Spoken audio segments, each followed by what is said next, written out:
I still remember that moment as if it just happened. The conference room was bright, the faint scent of expensive perfume lingered in the air, and Clara's voice cut through it cold and sharp as stone. "You're fired, Rachel.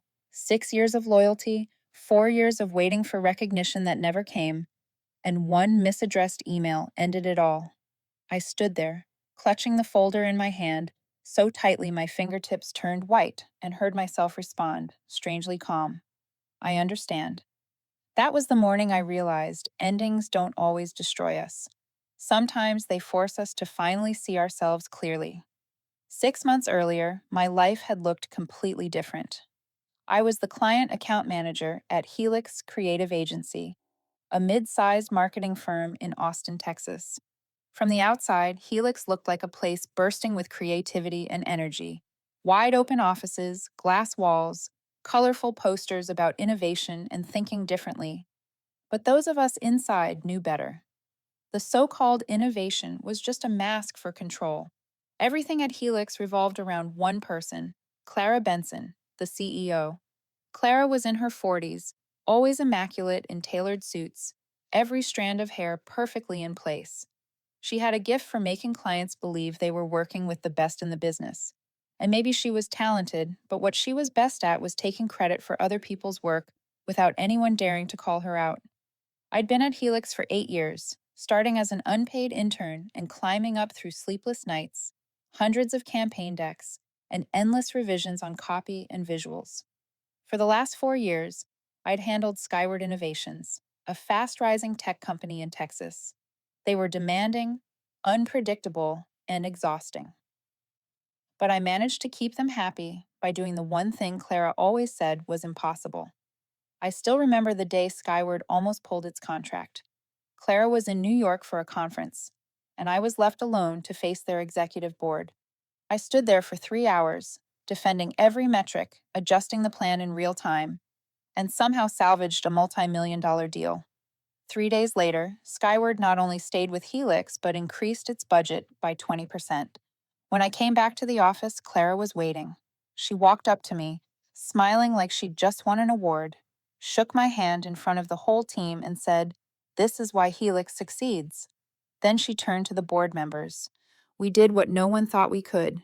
Not one word about me. I'd grown used to that.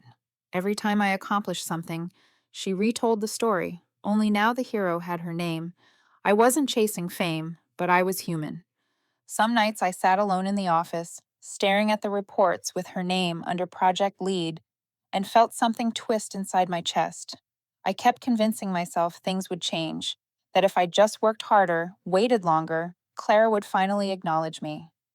But every performance review ended the same way, with her smiling that tight, polished smile and saying, "Rachel, you're the backbone of this team, but this year we have to tighten the budget." I knew it wasn't true. Each year, she drove a new car, the company parties got bigger, and those of us who actually kept Helix running stayed stuck at the same salary. I told myself I could live with it. At least I was part of a respected brand. But over time, even that stopped being enough. Every morning when I walked through those glass doors, I saw the forced smiles of my coworkers and felt like we were all actors on a stage, except I no longer knew what role I was supposed to play. Then one morning, during a company-wide meeting, Clara stood before the team, voice full of pride. "Thanks to strong leadership, Helix has achieved the highest revenue in our history." The room erupted in applause. I looked up at the presentation slide. Skyward's logo glowed across the screen, the same account I had fought to save. And that's when it hit me.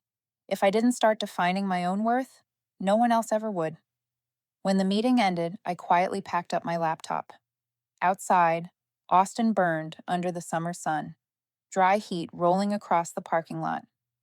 As I walked to my car, my phone lit up with dozens of unread emails. Among them, one subject line caught my eye: invitation, interview client strategy, position, Skyward Innovations. My heart skipped a beat. I didn't know if I was ready, but I knew one thing for sure. If I didn't move now, I'd be trapped here forever. I turned to look at the Helix building one last time. Sunlight flashed off the top floor windows. Clara's office. I wondered if she'd ever truly seen people like me, or if we were just names on her monthly report. I took a deep breath and tapped reply. Thank you for the opportunity. I'd be happy to join the interview. I didn't know it yet, but that single email would be the reason Clara lost everything a few weeks later. I sat in my car for a long time before turning the key. The email was still open on my phone, the blue send button glowing. Excitement and fear tangled in my chest. It's strange how one small decision can change an entire life. I hesitated, then whispered to myself, if you keep being afraid, you'll never know what could have been. I hit send. The tiny chime that followed sounded like a declaration of courage I never knew I had. If you've ever been in my place, working tirelessly only to be overlooked, you know that feeling better than anyone. Have you ever been passed over even when you knew you deserved more? Tell me where you're listening from. I'd love to read your story in the comments. And if you believe in quiet strength and injustice that arrives in its own quiet, powerful way, don't forget to subscribe. Because sometimes the most powerful moment isn't revenge, it's the one where you finally find yourself again. The next morning, I arrived at the office earlier than usual. The third floor of Helix was still quiet, lit only by the faint glow of ceiling lights reflecting off desks cluttered with papers and half-empty coffee cups from the night before. I turned on my computer and stared at the quarterly revenue report. The numbers were clear. Revenue from the Skyward account made up nearly half of the company's profit. I let out a small laugh. That figure should have made me proud, but instead it only left me feeling hollow. Over the past 3 years, I have asked for a raise 3 times. Each time I came prepared, with charts, campaign results, client feedback, even salary comparisons across the industry. And each time, Clara had the same response, that gentle smile, that low, sympathetic voice, and the same line, Rachel, you're an important part of this team, but the budget is tight this year. Every time, the same promise, the same disappointment. I thought this time would be different. I had prepared down to every detail. I scheduled a meeting with Clara at noon when she was least busy. The small conference room smelled faintly of perfume and freshly brewed coffee. Clara sat at the head of the table, tapping her pen as if she'd already heard enough. I presented the data, showing her how Skyward's investment and our profits had both risen by double digits. She simply nodded, her eyes cold and calculating, as if she were reviewing a business transaction rather than someone's work. Rachel, I understand, but you know we're restructuring and I can't adjust salaries right now. We just hired 2 new team leads last week, I said, my voice trembling despite my effort to stay calm. Clara tilted her head, a thin smile forming. That was a strategic decision. I need people to lead the new teams. You're the executor, and you're doing that job very well. I didn't know what to say. It felt like every word I spoke was trapped inside a soundproof box where no one truly listened. I nodded, gathered my papers, and walked out. As the door closed behind me, I heard her sigh softly, followed by the sound of typing, as if I'd never existed at all. That afternoon, I met Maya, my closest friend at Helix, the only person I trusted there. We sat in a small cafe near the office, under warm yellow lights and soft jazz. Maya raised an eyebrow as I told her what had happened. You still think she'll ever give you credit? It's been 4 years, Rachel. I just want to be recognized fairly, I said quietly. I'm not asking for a promotion, just to know my work matters. Maya set her cup down, her voice firm. If you don't leave, you'll stay trapped under the glass ceiling she built. You deserve better than this. I stared out the window. Outside, Austin glowed in the red light of sunset. The people walking past looked freer than I'd felt in years. The thought of leaving Helix stayed with me all night. I opened my laptop and stared at my LinkedIn profile, the cursor hovering over the Open to Work button. I hesitated. After so many years with the company, it felt almost like betrayal to even consider leaving. But then I remembered Clara's eyes at noon, calm, dismissive, seeing me as nothing more than a tool. I took a deep breath and clicked. 3 days later, an email from Skyward Innovations arrived. They were hiring a director of client strategy. I read the subject line, invitation, interview. Over and over, my heart pounding. Part of me wanted to delete it. The other part wanted to finally take the chance I'd been denied for too long. In the end, I wrote a short line. I'd be honored to join the interview. I hit send and felt a strange, liberating calm. The next morning, I went to work as usual. Helix was buzzing with phone calls and the sound of keyboards clicking. I was reviewing reports when Clara walked by. She stopped behind me. I felt her gaze on my screen, and before I could react, she spoke, her tone smooth and steady. "You should lock your screen when you leave your desk, Rachel. I'm sorry, I just went to get some water," I said, turning around, forcing a polite smile. "It's all right." She lingered for a moment, her eyes flicking toward the corner of my monitor, where the Skyward interview email had just popped up. There was a brief silence. Then she smiled faintly. "A new opportunity? Just an industry discussion invite," I said quickly, trying to keep my voice even. "Sure," she said softly, then walked away, leaving a chill down my spine. In that instant, I knew she had seen it. And if Clara had seen it, this wouldn't end with just a look. The rest of the day, I couldn't focus. Every time my phone buzzed, my stomach dropped. I kept telling myself maybe she'd let it go. But deep down, I knew Clara never let go of control. She managed everything, and now, I had just handed her a reason to prove it again. When I left the office that evening, it started to rain. I stood under the awning, watching the heavy drops hit the pavement. Part of me wanted to go back, delete the email, pretend nothing had happened. But another part, small yet fierce, whispered that it was time. I pulled my coat tight and stepped into the rain, promising myself that no matter what came next, I wouldn't turn back. Monday morning, the sky over Austin hung heavy with thick clouds, the kind that warned you the day wouldn't be kind. I arrived at the office earlier than usual, forcing my breathing to stay steady as I stepped into the elevator. Something about Helix's building felt different that morning, quieter, tense, as if everyone was waiting for something to happen. I had just sat down, not even opened my laptop yet, when I heard the sharp echo of heels down the hall. Slow, steady, deliberate. It could only be Clara. When she stopped at my desk, the entire office fell silent. "Rachel," she said, her voice short and precise. "I need to see you in my office. Right now." No explanation, no trace of warmth, just an order. I nodded, keeping my expression calm. Her assistant, Amelia, was already waiting by the door, eyes lowered, avoiding mine. I understood. When Clara decided to act, no one wanted to be caught in the crossfire. The door closed behind me, cutting me off from the world outside. Clara's office was spotless and bright, arranged so perfectly it almost felt sterile. She sat upright behind her dark wooden desk, a silver pen in hand, without looking up. "Sit." I obeyed. My pulse was racing, but my face stayed neutral. Clara set the pen down and looked up. Her eyes were sharp as glass, cold as metal. "Rachel, I have one simple question. Are you looking for a job somewhere else?" I froze, not expecting her to be so direct. I... Clara raised her hand to stop me.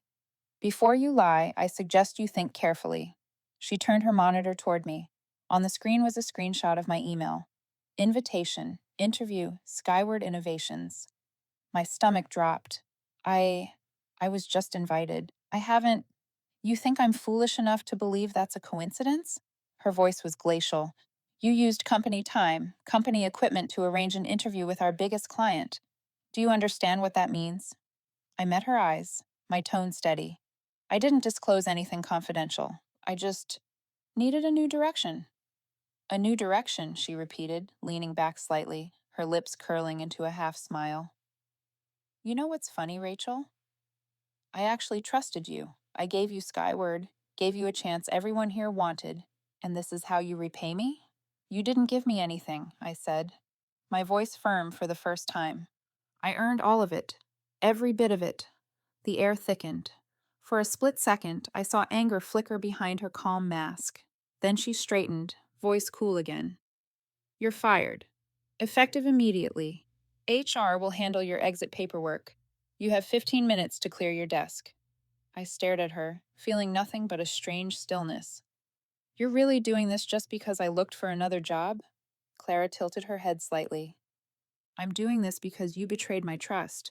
I don't keep double-faced people on my team." I didn't respond. Maybe she expected me to beg or cry. Maybe she wanted to see me break, but all I felt was relief. I stood, up, gathering the papers neatly in front of me. My voice came out calm, too calm. I understand. Thank you for clarifying things. Clara's brow twitched, surprised. I picked up my bag, paused at the door, and looked back at her. Loyalty and obedience aren't the same thing, I said quietly. Her expression darkened. Get out of my office. I walked out without looking back. The moment the door shut behind me, warm air from the hallway rushed over me, washing away the sterile chill of that room. The office was silent as I returned to my desk. No one spoke. I opened my drawer and took out my white ceramic mug, a framed photo of my team, and a small green cactus that had somehow survived all these years. A security guard approached me gently. I was asked to escort you downstairs just for procedure, I nodded. It's all right. I packed everything into a small box and stood. Maya looked at me from across the aisle, eyes red. Rachel? I'm so sorry. I shook my head. There's nothing to be sorry for. Just keep doing your best. She nodded, though we both knew that at Helix, doing your best was never enough. I walked toward the exit, the sound of my heels echoing against the wood floor. When the glass doors closed behind me, the soft click of the lock sounded final, marking the end of 8 years of my life. Outside, the Texas sun broke through the clouds, glinting off rain still fresh on the pavement. I placed the box in my car trunk and stood for a moment, letting the wind brush against my face. For the first time in years, I felt light, even with the ache of emptiness still inside. I unlocked my phone to text Maya, but before I could type, a new message appeared from an unknown number. Hello, Rachel. This is Ethan Liu from Skyward Innovations. Would you be available to come in for your interview today at 2 in the afternoon? We'd love to meet you sooner. I stared at the message, a smile slowly forming on my lips. Clara probably thought she had just slammed the last door I had left. But what she didn't know was that the moment she did, another door had already opened, brighter, wider, and maybe, just maybe, the one that finally led where I truly belonged. I arrived at the Skyward Innovations building nearly 30 minutes early. The glass tower shimmered under Austin's afternoon sun, gleaming like a shard of crystal in the middle of downtown. I looked up, a mix of nerves and disbelief twisting inside me. Part of me still couldn't grasp that only hours ago, I was an employee fired without warning. And now I was standing in front of one of the most forward-thinking companies in Texas. I took a deep breath, adjusted my blazer, and stepped inside. The lobby stunned me. Soft white lighting, open space, quiet conversations instead of frantic whispers. Everyone seemed relaxed, confident, alive. I'd never seen energy like this in a workplace before. At Helix, everyone moved like clockwork gears. Here, it felt like a symphony, each person with their own rhythm, yet in harmony. The receptionist recognized my name immediately when I introduced myself. Oh, Ms. Rachel Monroe. Mr. Ethan is expecting you on the 14th floor. He said to send you right up. I nodded, my palms slightly damp. As the elevator rose, watching the floor numbers climb, I felt my heartbeat steady. Not with fear this time, but with something closer to hope. When the doors opened, Ethan Liu was already waiting. He didn't look like the kind of executive I was used to. No black suit, no stiff tie. Just a tall man in his 30s, sharp eyes, easy smile, sleeves rolled casually to the elbows. Rachel, thank you for coming. I know today must have been unexpected. I smiled faintly. You could say that. It's been a long day. Then let's make the rest of it a little better, he said, gesturing toward the conference room. It wasn't cold or sterile like the ones at Helix, but bright, lined with white walls and small green plants that made the air feel alive. Everything in that room seemed designed for people to breathe freely. We started talking, not as interviewer and candidate, but as colleagues. Ethan asked about the campaigns I'd managed, how I handled last-minute client changes, and what ideas I had for expanding Skyward's brand next year. There were no trick questions, no hidden tests, just an open exchange where I could speak my mind without second-guessing what answer he wanted to hear. When I mentioned the Helix campaign I'd saved from collapse, the one with Skyward, Ethan nodded. I remember that. I told my team that day, it felt like you were the only one who actually understood our brand voice. I haven't forgotten that. I froze for a second. I only did what I thought was right for the client. That's exactly what makes you different, he said quietly. I don't like people who just follow orders. I like people who think beyond themselves, because that's where real value comes from. His words were simple, but they hit deep. At Helix, every idea had to pass through Clara's filter. Every spark of creativity was trimmed until it fit her mold. Here, I was talking to someone who truly wanted to listen. Ethan's gaze was kind, but sharp enough to see through hesitation. Rachel, I'll be up front. We've been watching your work for a while, and yes, I heard what happened this morning at Helix. In fact, Clara called me. My pulse skipped. She called you? He nodded. She tried to warn us that you were disloyal, that you might leak information. But you know what? He smiled, calm and sure. We have eyes too, and I believe in results. Results speak louder than anything else. I stayed silent. Anger flickered somewhere inside me, but so did relief. Clara was still being Clara, fighting to keep control, even over someone who'd already left. Ethan went on, his tone steady. I won't waste your time. We'd like to bring you on as a strategic consultant for our upcoming pilot project. If things go well, I want to make it a permanent role. I believe you can help lead our team as we scale this division. I exhaled, stunned and grateful all at once. I don't even know what to say. Thank you. Just say you'll come back this afternoon to meet the executive team, he said. They'd love to hear from you directly. They already know you were the real architect behind last year's campaign, even if Helix never admitted it. I looked at him, and for the first time in a long while, something heavy inside me lifted. I'll be here. Good, Ethan said, rising to shake my hand. His grip was firm, grounded. Rachel, sometimes the worst things that happen to us turn out to be gifts in disguise. You just walked out of a place that didn't deserve you, and I think you already know that. I nodded, feeling a sting behind my eyes. I think I'm starting to. When I stepped outside the Skyward building, the afternoon light had softened to gold. I paused at the door, watching the crowd move through the city. People lost in their work, their lives, their dreams. I realized I wasn't afraid anymore.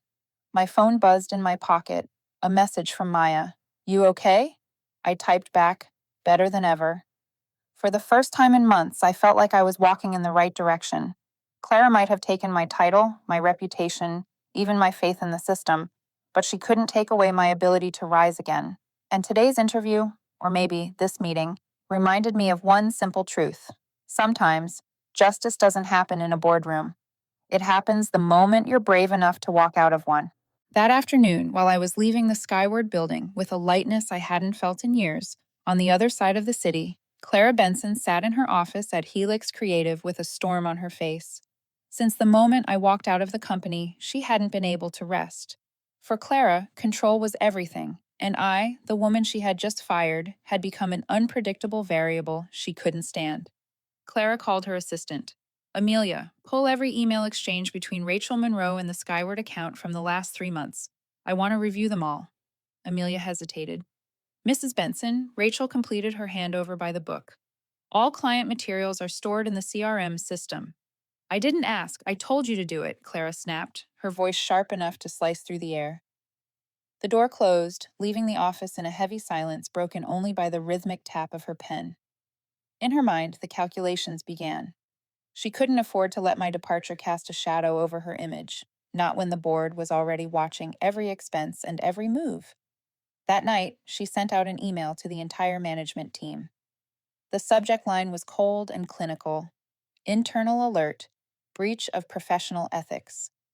The message claimed that a former senior employee had attempted to exploit strategic client relationships for personal gain. No names were mentioned, but everyone knew who she meant. Maya told me later that the next morning the whole company was buzzing. Some pitied me, others avoided even saying my name, afraid of being dragged down with me. Clara walked the hall with a satisfied smile, her victory complete. For her, winning didn't just mean removing an opponent, it meant erasing their existence. But what Clara didn't know was that Robert, the head of HR, had seen everything that happened during my dismissal. Robert was a quiet man, reserved but fair. He'd never liked Clara, though he'd never said so out loud. When she ordered him to prepare my termination papers, he'd secretly recorded the entire meeting, just in case. In the recording, her voice was crystal clear. I don't need proof. The fact that she went to an interview is reason enough to fire her. Robert had stayed silent until that night when he read Clara's internal alert email. He sat alone in his office for a long time, then opened his drawer and pulled out the USB drive that held the recording. Enough, he whispered, and sent in a copy to the one person who could change everything. Elaine Rivers, chairwoman of Helix's board. His message was short. I think the board needs to hear this. Meanwhile, I was at home, preparing for my next meeting with Skyward. Ethan had said the following afternoon's session would just be a discussion with the executive team, but I wanted to be ready. I revised my old strategic plans, added fresh insights, and organized everything neatly. Still, I couldn't shake the unease that Clara wasn't finished with me yet. Late that night, my phone rang. Maya's name appeared on the screen. "Rachel, you need to hear this," she said, her voice tight. "Clara just emailed the whole company. She's claiming you were fired for unethical behavior, that you tried to steal Skyward's data." My hand tightened around the phone. She actually wrote that? Yes. Robert saw it. He's furious. He said he has evidence proving she's lying. I paused, then said slowly, "Don't. Don't do anything, Maya. I don't want anyone dragged into this because of me. But Rachel, she's slandering you. I know. But if I fight back, she'll use it as proof that I'm trying to undermine the company. Silence is better. I'll prove myself somewhere else." Maya sighed. "You're calm to the point of terrifying." I smiled faintly. "It's not calm. It's just, I've had a lot of practice staying quiet when it mattered most." After the call, I sat by the window, staring out at the city lights flickering across the skyline. Clara probably thought she'd won. She probably believed that her email would stain my name, that no company would dare to hire someone accused of misconduct. But she'd underestimated one thing: Skyward wasn't easily manipulated. The next morning, Ethan called. "I've been hearing some strange rumors about you," he said, his tone steady but laced with concern. "I know," I replied. "I have nothing to hide, and I won't defend myself. The people who need to know the truth will see it for themselves." There was a pause. Then Ethan said, "I believe you. And honestly, I like that you're not trying to explain yourself. People with real value don't need to prove it with words." It was a short call, but it meant more than any reassurance I'd ever received. Somehow I felt at peace. Maybe because, for the first time, someone understood that silence isn't weakness. It's a kind of strength. Back at Helix, the storm had begun to turn inward. After Clara's false accusation, several long-term clients started asking questions. One of them, a small but influential startup called Reverie Labs, sent a formal request demanding clarification regarding internal ethics and staffing linked to their account. Clara could feel the walls closing in. She called an emergency meeting, ordering her team to tighten communication protocols and forbidding anyone from mentioning my name. But what she couldn't control was what was already in motion. Robert's email had reached the board. The recording was now in Elaine Rivers' hands, and while Clara was busy defending her empire, her own words were becoming the noose tightening around her power. I had no idea any of this was happening. All I knew was that I was about to get the chance to start over, somewhere that measured worth by results, not blind loyalty. I closed my laptop and looked at Skyward's business card on my desk. Under the lamplight, the embossed words seemed to glow. Innovate, inspire, impact. I smiled, quietly. I didn't know why, but it felt like something big was about to happen.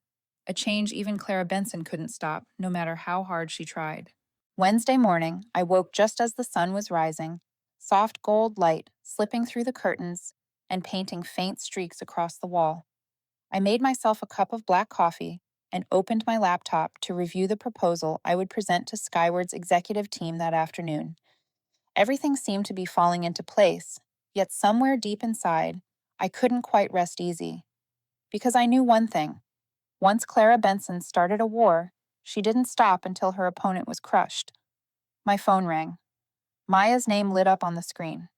Rachel, Robert just sent me a message. He says there's something you should know. I set down my cup. What is it? He has a recording, she said. The entire meeting where Clara fired you. In it, she says clearly that there was no specific reason, only that you'd lost her loyalty. Robert's thinking of sending it to the board. I froze. He's really planning to do that? Yes. He said it's time someone stops her, but he wanted to ask your permission first. I stayed quiet for a moment. A swirl of emotions rose inside me: anger, exhaustion, and something like pity. Part of me wanted Clara to face the consequences she deserved. The other part feared it would turn into just another ugly power struggle. I closed my eyes and forced myself to think clearly. Maya, tell Robert I appreciate him, but I don't want revenge. If he feels he needs to send it for the sake of fairness, let him. Just don't say it was at my request. Rachel, you're really just going to let it go? Clara's dragging your name through the mud, I know. But sometimes silence is the only way to make people listen. I hung up and looked out the window. The morning light had grown sharper. I felt like I was standing at a crossroads, between rightful anger and the hard-won calm I wasn't ready to lose. At that very moment, across the city, Clara was sitting in a board meeting at Helix. Her tone was firm, confident as she declared that firing me had been fully justified and necessary to protect the company's reputation. A few board members nodded, but Elaine Rivers, the chairwoman, didn't. She said nothing, just watched Clara closely. As the meeting was about to end, Elaine's phone buzzed with a new email. Subject line: recording for review. Sender: Robert Kane, head of human resources. She opened it, pressed play. Through the quiet of the boardroom, Clara's voice played clearly through the speakers. I don't need proof. The fact that she went to an interview is reason enough to fire her. Don't talk to me about policy, Robert. I am the policy here. Elaine looked up, her expression hardening. What was that about not needing proof, Clara? Clara blinked. That may have been taken out of context. The context, Elaine said evenly, is the entire meeting. You've just admitted to violating internal procedure. We'll need to investigate further. Clara sat frozen.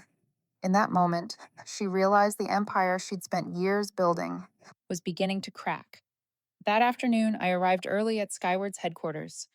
The office overlooked the Colorado River, sunlight spilling through the glass and filling the room with a warmth that felt almost symbolic. I met Ethan and 3 members of the executive board. What I expected to be a tense interview turned out to be an effortless conversation. Ethan introduced me. This is Rachel Monroe, the strategist behind the campaign that kept our brand alive last year. I smiled, a little embarrassed, as several people nodded. They asked about my approach to clients, how I ensured campaigns delivered real impact rather than empty numbers.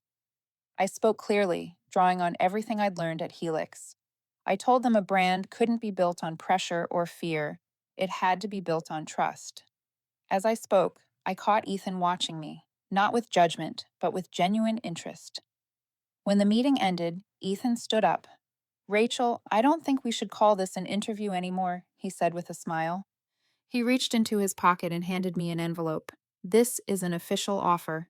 Title: Director of Client Strategy. I believe you can bring out what Helix never let you show. I opened it. The salary printed inside made me pause. It was double the amount I'd once proposed to Clara the year before, the one she had laughed off as unrealistic. I looked up, my voice catching. I don't know what to say except thank you. Don't thank me, Ethan said softly. You earned it. Sometimes we have to lose something before we realize what we're truly worth. I walked out of Skyward's building as the sun began to set, the golden light washing over the street. The evening breeze carried the faint scent of lavender from the cafe across the road. I stood there for a moment, watching the traffic flow, then smiled. I had signed the contract. My new position would begin on Monday. Just then, my phone buzzed. A message from Maya. You should know, Helix's board is investigating Clara. Robert submitted the recording. Elaine wants to speak with you. I read it twice, feeling a mix of relief and something unsteady. Maybe justice was finally arriving, but I wasn't sure I wanted to be part of it anymore. I had already left Helix with the only things that mattered: my integrity, my dignity, and now a new beginning. That night, I sat by the window, watching the city lights shimmer across the skyline. I thought of Clara. Maybe she was awake, trying to salvage what was left. But strangely, I didn't feel anger anymore. What I felt was pity. She had everything: power, money, prestige, but never the one thing she needed most: respect. I took a sip of cold coffee and whispered to myself, everything's just beginning. And this time, I won't let anyone take my worth away again. 2 days later, I got an unexpected call while driving to Skyward to sign my official contract. The voice on the other end was calm, composed, and carried a kind of quiet authority. Hello, Ms. Monroe. This is Elaine Rivers, chairwoman of the board at Helix Creative. I hope I'm not disturbing you. I froze for a moment. No, not at all. I'm just a little surprised. I understand. I'd like to meet with you, if possible. Tomorrow, at 9 in the morning, at the Helix office. I think we need an honest conversation. I hesitated before replying. All right, I'll be there. When I hung up, my heart was pounding. I didn't know what kind of meeting I was walking into: an apology, a negotiation, or just another political move. But I knew one thing: if I went, I had to go as someone who had moved on, not someone begging to be let back in. The next morning, I returned to Helix for the first time in almost 2 weeks since my dismissal. It felt strange. As I walked through the lobby, I saw familiar faces. Some nodded politely, others avoided eye contact like I carried bad luck. Jessica, the receptionist, greeted me with a rare, warm smile. Rachel, I'm glad you came. They're waiting for you in the 12th floor conference room. Oh, and Clara isn't here today. I nodded slightly. I figured as much. The conference room was filled with sunlight from the glass wall overlooking downtown Austin. Elaine Rivers sat at the head of the table, a woman in her 60s, slender, with short silver hair, eyes sharp, but not cold. 2 board members sat beside her. Thank you for coming, Rachel, Elaine said, standing to shake my hand. I know coming back here might not be pleasant. I'm not coming back, I said softly. I'm just here to listen. Elaine nodded, unoffended. Good. I like honesty. Please sit down. On the table was a thin folder. I saw my name on the cover, followed by the words, Employee Termination Review. Elaine opened it and spoke evenly, her voice professional. I've reviewed your entire record. 6 years with the company, 4 major client revenue increases, 3 denied raise requests, and recently, a termination that violated internal policy, along with an audio file provided by Mr. Kane. She looked up, her gaze steady. To be honest, Rachel, if I were in your place, I would feel betrayed too. I said nothing. There was nothing more to add. Elaine exhaled slowly. We've suspended Mrs. Benson's position pending investigation. The board has agreed that you deserve reinstatement at the salary you previously proposed, plus 30%. If you're willing to return, I'll personally ensure you have full authority over the Skyward account under the title Senior Account Director. The room fell silent. I looked out through the glass wall at the morning sunlight spreading over Austin's low-rise skyline. A year ago, I would have accepted without hesitation. But now, everything was different. Thank you, but I can't.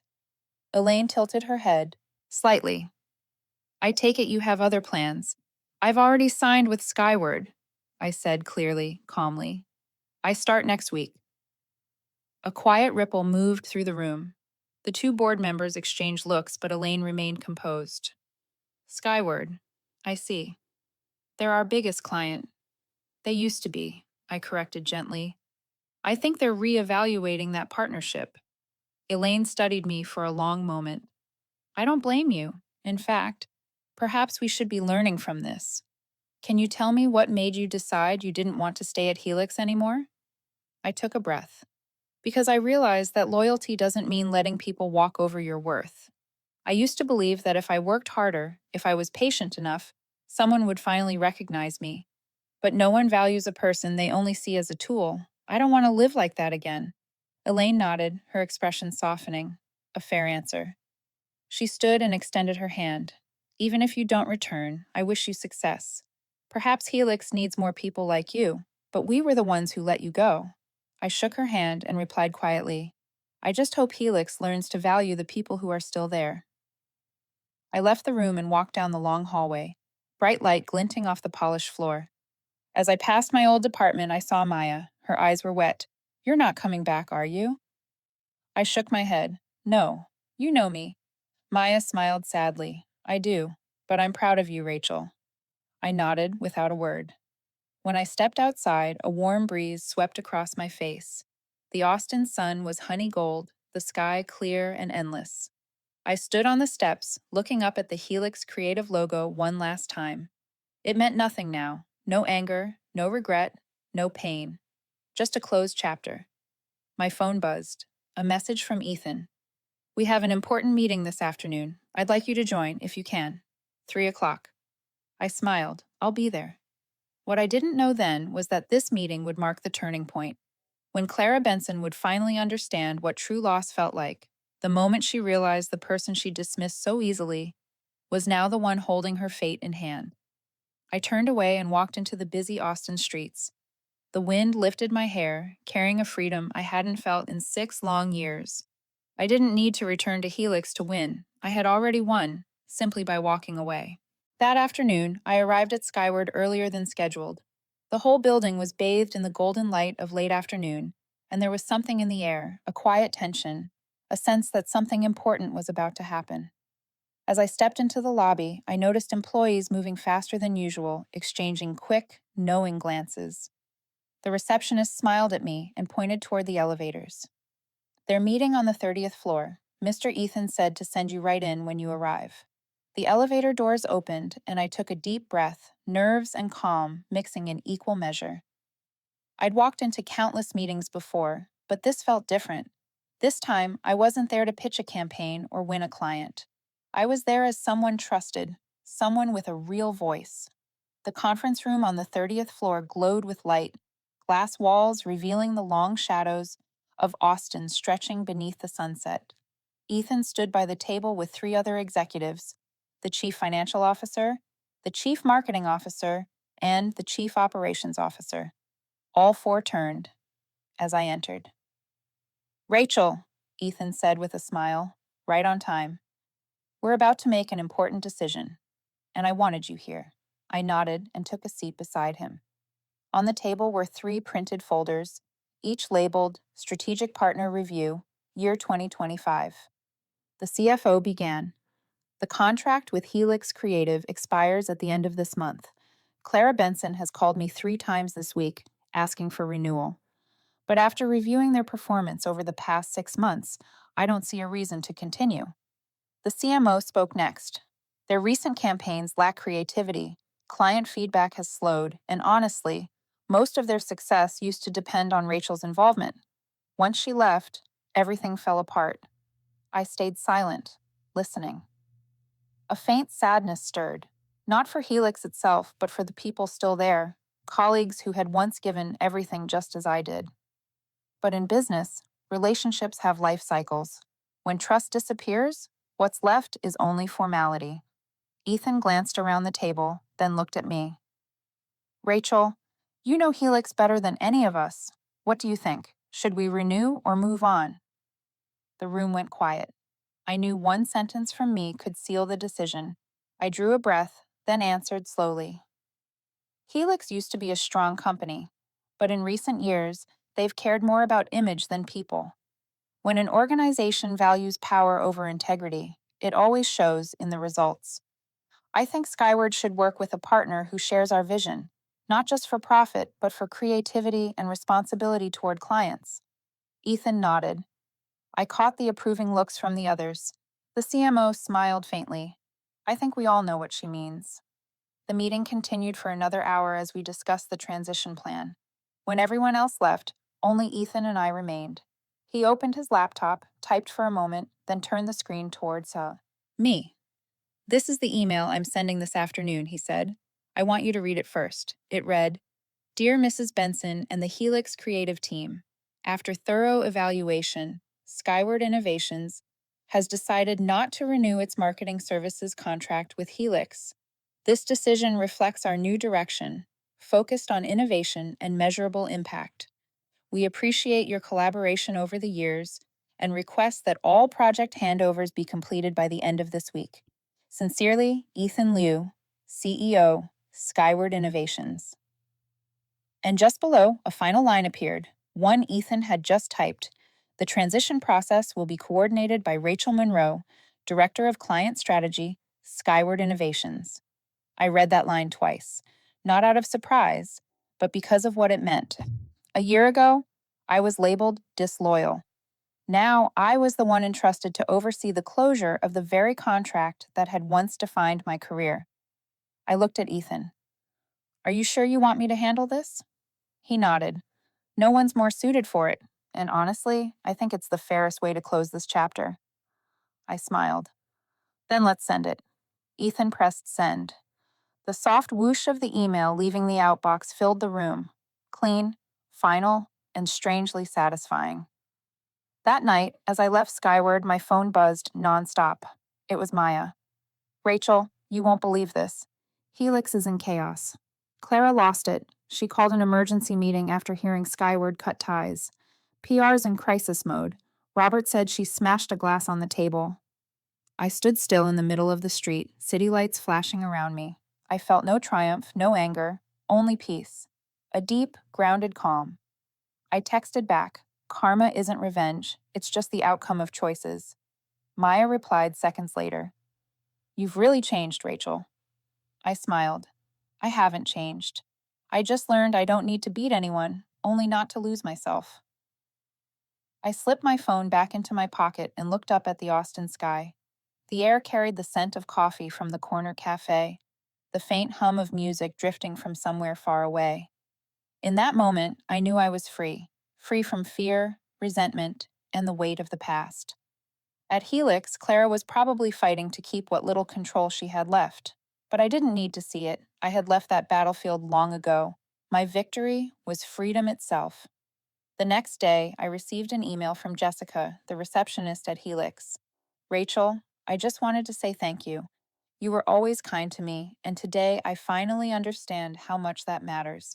People here are looking for new jobs. I think I will too. Maybe it's time I start believing in my own worth, like you did. I read her message over and over, my eyes stinging. Sometimes life doesn't need payback. Sometimes, if you just live right, everything else falls into place on its own. That night, I stood on my balcony, looking out toward the distant skyline where the Helix Tower still glowed. A year ago, that light made me feel small, afraid. Now it was just ordinary. Success in silence, I whispered to myself. That's the loudest answer there is. Then I turned, stepped back inside, and closed the door. The chapter had truly ended. 1 year later, summer in Austin was as radiant as ever, but the way I felt about the city had changed completely. No more heavy mornings walking into the Helix office, dreading every glance and whisper. No more sleepless nights writing campaign drafts I knew would be rejected. Now, each day began with a quiet peace, a peace that came from knowing I was doing the right work, living the right life, and being respected for who I truly was. Skyward had grown beyond anything we expected. In 12 months, we'd expanded into 2 new states, doubled our revenue, and our latest branding campaign, led by my team, had just won a national media award. But more important than all of that, I had built a team bound not by fear or hierarchy, but by trust. Here, no one was afraid to speak their mind. No one had to pretend to be loyal just to stay employed. That morning, when I walked into my new office, a space full of sunlight and green plants, I saw a small envelope on my desk. Inside was a card with a familiar line.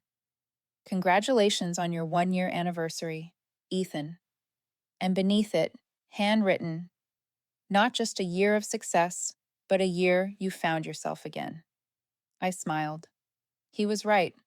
Every success I had now came not from proving something to someone else, but from finally being able to be myself, doing the work I loved without asking permission to dream big. That afternoon, I attended a creative leadership conference downtown. As I scanned the list of speakers, one name made me pause for a moment. Clara Benson, former CEO of Helix Creative. A strange feeling passed through me. Not curiosity, not bitterness, just memory. When I entered the hall, Clara was already on stage. She looked different, thinner, her hair cut short, her face still sharp, but her eyes softer, dimmed by something that almost looked like humility. She was speaking about lessons in leadership, her tone calm, reflective. A leader can be brilliant, she said, but if they make their people afraid instead of inspired, the company will slowly die. I had to lose everything to understand that. I listened quietly. No one in the room knew our history, and I had no intention of revealing it. When her talk ended, the audience stood and applauded. I joined in, lightly, sincerely, as if closing a door that had been left open too long. As Clara stepped off stage, our eyes met. She froze for a second, then gave a small nod. I returned it with a faint smile. No anger, no mockery, just recognition between two people who had once shared a battlefield and had both walked away, wiser, calmer. I didn't go over to speak, and she didn't approach either. That single moment was enough. It said everything that needed to be said. That night, I came home late. My apartment overlooked Barton Springs Lake, the jasmine scent from the balcony, drifting in with the breeze. I poured myself a glass of red wine, opened my laptop, and reviewed notes for our next campaign. The Skyward logo glowed on the screen. Innovate, inspire, impact. Just as bright as the first day I saw it. Leaning back in my chair, I let my eyes wander to the city lights outside. My phone buzzed. A message from Maya. Guess what? I just applied to Skyward. Hope we get to work together again. I laughed. Send your resume to HR and I'll handle the rest. It was almost funny how, a year ago, I'd left Helix with a small box, a few photos, and a cactus. Now I had a team, a company that believed in me, and a life I never dared to imagine. That same cactus sat on my desk.